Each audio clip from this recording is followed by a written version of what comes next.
So I'm presenting my STRIDE research that I've been doing with Professor Duncan since September of last year. We have been working on a psychobiography of Gloria Steinem, focusing specifically on her childhood, college years, and experiences immediately after college. So for this presentation, I looked at three main sources for primary material. There was the Voices of Feminism Oral History Project, when she was interviewed by Evelyn C. White, a lot of archival material from the Sophia Smith collection, and the autobiography, My Life on the Road, that she published in 2015.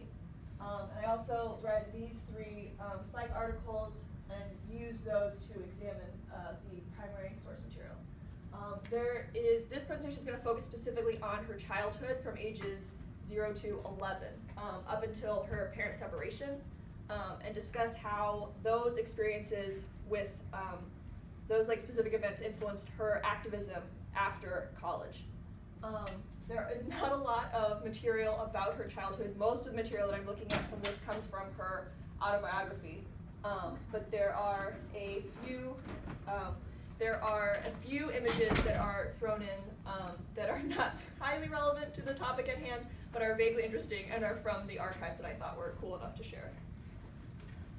So we're going to do a brief presentation of the main theory that is going to continue throughout the presentation, tie it all together, and then we're going to look at the impact of three specific events on her childhood: Great Depression, her mother, her father, and then we'll conclude and talk about how those three events impacted her activism after college. So the main theory that I worked with when working on this project was Professor Duncan's theory of collective action. And the basic concept is that certain personality and life experiences are directly related with collective action. Collective action being political mobilization around a specific group identity. It's a term for the type of feminist activism that Gloria Steinem did after college. And the main premise of this presentation is that there is this development of group consciousness that is a variable that connects personality, life experiences, and collective action. So there's this process of becoming aware that you are a member of a group, that group experiences injustice, and that those injustices can be righted and should be righted. And then the process of engaging in collective action is the activism that goes about attempting to correct those wrongs. So there are a couple specific personality and life experience variables that are directly correlated to collective action and to the development of group consciousness. The ones in red are specifically related to Gloria Steinem's childhood in a lot of ways, and are things that she very clearly experienced a lot and very clearly influenced her activism. So liberal frame of origin, bodily of activism, education, openness to experience, optimism need to evaluate. And a lot of this presentation will be focusing on how those personality and life experience variables show up in her childhood and how those play a role later on. So we're going to start with talking about the Great Depression. So Gloria Steinem was born 5 years after the Great Depression began, and she came, again, liberal family of origin as a variable in her life. Her mother loved FDR, and her mother was also, another one, modeling of activism. Her mother was the first female editor at the Oberlin College newspaper. Her father was also a journalist. That's where they met. So there's this political conscience that she develops from a very early age, particularly while experiencing this massive political upheaval during the Great Depression. And this graph is from Stewart and Healy's article, where they talk about how social events influence individual development, and they argue that experiences like the Great Depression that are experienced in childhood and early adolescence affect fundamental values, expectations, family values, and assumptive frameworks. So very basic understandings of the world and expectations for how the world functions are established and influenced by life experience that happened during this time. So there are two specific quotes that we're going to focus on from Gloria Steinem's autobiography that relate to the development of group consciousness. The first, both of them are from her mother. She learned a lot from her mother at this time. Her mother was a very important figure in the development of her political consciousness. So the first is that she learned from her mother that politics are a part of daily life. So there's this idea that she sees very early on that the actions that the federal government takes can have a direct impact on the lives of the people that she sees around her. So the work programs that FDR is implementing, she sees those employ people in her everyday life, and her mother points that out to her and says, these are important. This is the role of the federal government. So it's a huge impact on her political self-efficacy and her personal political salience, which are both variables that lend themselves to the development of group consciousness, that lends themselves to collective action later on. And the second quote we're going to focus on is that she learned from her mother that the Depression had never ended for people called Negroes. So this concept that she sees this social group that is experiencing injustice, and her mother teaches her that the injustice that is experienced by this social group is the fault of a broader system. And there's this concept that Gurin discusses in his stratum consciousness theory of system blame. This idea of identifying an identity that is experiencing injustice and coming to the conclusion that the injustice experienced by that group is not the fault of the individuals within that group, but rather the fault of a broader system. And this is very important to all kinds of activism, particularly feminist activism, where you learn that patriarchal structures and norms are at the fault for the experiences of women rather than the women themselves. And again, like liberal family of origin, you can see cognitive flexibility developing during this time, and all these things lead themselves to group consciousness and collective action. These are just like, there's a lot of Girl Scout badges. She was a very good Girl Scout. There's like 30 of them. It's very impressive. So the Great Depression also influenced the socioeconomic status of Gloria Steinem's family. The basic structure of her childhood was that her family would spend the summers in the small lakeside house in Michigan and spend the other 9 months out of the year on the road traveling with her father, who was a traveling antique salesman. And just to give you a picture of the instability that her life was like, they never started out with enough money to reach their destination, not even close. These are more quotes from her autobiography. And she was taught as a child to never ever say more than "Daddy's at home" on the phone, because the caller might be a bill collector. So there's this constant financial instability and constant movement that is happening in her life that she has to learn to adapt to, and that she has to learn to be comfortable with. And other members of her family, like her mother, never learned to be comfortable with that. But she and her father had this very, this positive experience on the road, which is the title of her autobiography. And this helped her become an activist later on, because it's this process of developing this constant optimism and this constant openness to new experience that is very important to activism that she did later on in her life. And also, growing up the Great Depression and in a lower middle class family, there's this important development of what she calls an American Westerner culture of dignity of labor and the pioneer tradition, which she identifies heavily with throughout her entire life. She's not an individual that places a large value on monetary wealth or development of monetary wealth, which is unique considering that she was a child of the Great Depression. A lot of children who are raised in this time make it have this huge part of their identity that is about developing wealth and avoiding the financial instability of their childhood. But something that sets Gloria Steinem apart from those children is that she does not place a high value on that. She's very comfortable with this financial instability, which is a large part of being an activist. So that's pretty important.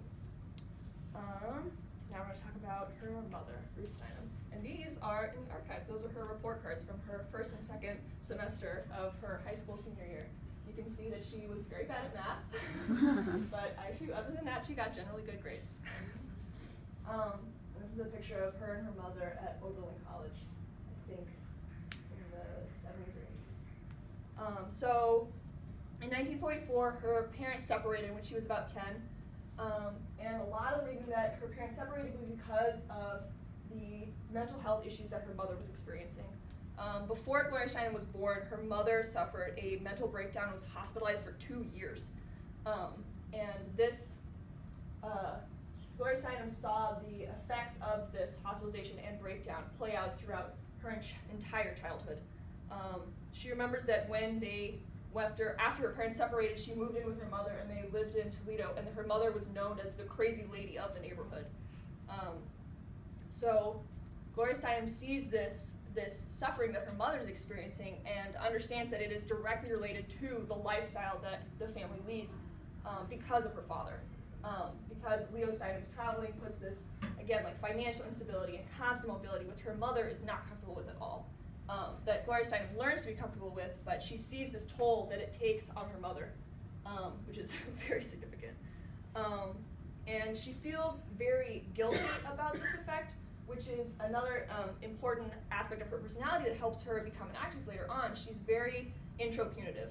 which means that when she's in a situation where she doesn't have a lot of control over what's going on, she experiences stress and guilt and blames herself for not being able to affect the situation in a positive way.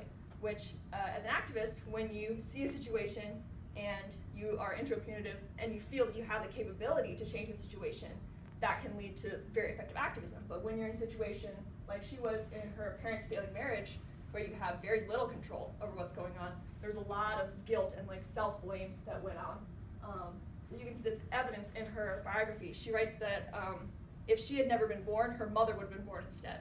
So there's a very clear connection between the sacrifice that Ruth Steinem made for her family and giving up her mental health and her career as a journalist, so that she would follow Leo Steinem and take care of Gloria and Suzanne.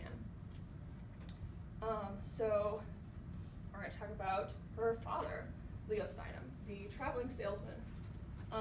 She had a very, very positive relationship with her father, which they shared a lot of time, again, on the road together, and they shared this. They were the two members of the four members of the family: her mother, her father, her older sister Suzanne, and Gloria. Gloria and her father were the most similar. They had very similar personalities, very similar needs. They both loved traveling. She learned her optimism and openness to new experiences directly from her father.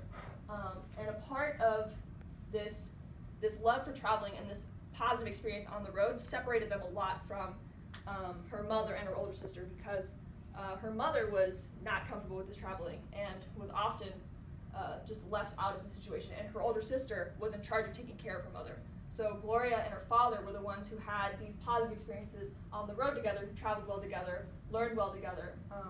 She has a lot of positive connections with her father, which is very interesting. When she writes about the experience of her parents' separation, there's very little blame that she puts on her father and a lot of blame that she puts on herself, which is, again, evidence of this intro-punitive nature, which is very important to the development of activism. So in terms of her father's, we'll stay on this one.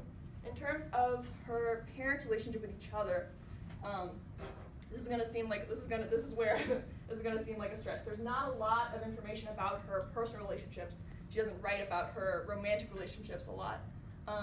But there's a couple things that are very relevant to one critical choice that Gloria Steinem made that laid the foundation for the rest of her activism, and a lot of it has to do with her observations of her parents' relationship. So this is drawing directly from Hazan and Schaefer's article about romantic loves and attachment style. So there are basically two main impacts. From her mother, she sees how women in long-term relationships and marriages with men can suffer the consequences of the choices that those men make. So the direct correlation between the choice that her mother made to give up her career and her journalism and her life, 2 minutes, all right, to give up her career and her journalism and her life to follow her father, she sees the consequences of that play out in her mother, and how her mother never felt that she had a choice and that this was something that she was obligated to do. So from her mother's perspective, she learns those concerns about long-term relationships.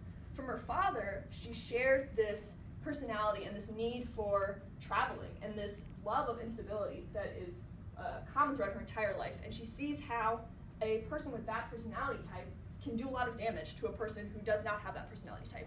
How her father's needs and wants did ruin their relationship with her mother. So from both of her parents, she's seeing the consequences of long-term relationships like this and learning how those can be impactful. And this is important because of a man named Blair Chotsenoff. When Gloria Steinem was a senior at Smith in 1956, she was engaged to marry Blair Chotsenoff. And instead of staying in that relationship, she ended the engagement and went to India and essentially studied abroad for 2 years after college. And this one decision, she writes in her autobiography that there are certain choices that separate your life into periods of before and after, and this is one of those choices that made Gloria Steinem's life a story of before this decision and after this decision. Because after she broke off her relationship with Blair Chotsenoff, she went to Europe and waited for her visa to go through, and while she was in Europe, she found out she was pregnant.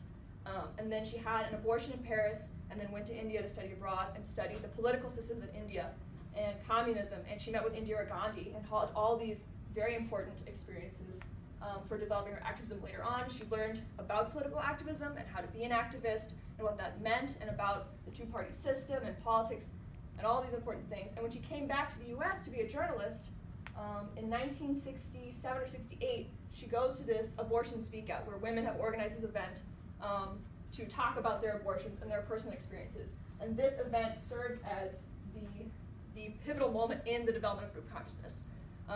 After her abortion that she had when she was 22, she didn't tell any of her friends for 4 years, and she didn't tell her mother or sister for 10 years after it happened.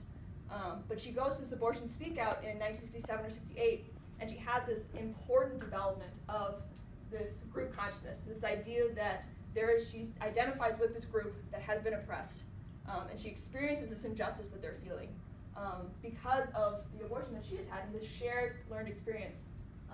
And she writes after Black Power, there's a comma misplaced. She writes after Black Power, Women's Liberation, comma should be moved. And this is remembered as the first piece of above ground journalism about the women's movement. And it puts Gloria Steinem on the map as an activist in the US and as an activist in the world. And that all comes back to the experience of going to the abortion speak out, from the experience of having abortion, from the experience of leaving her boyfriend, from the experience of seeing her parents' relationship fall apart, and from the experience of learning all the personality traits and life experiences that lead to group consciousness and collective action.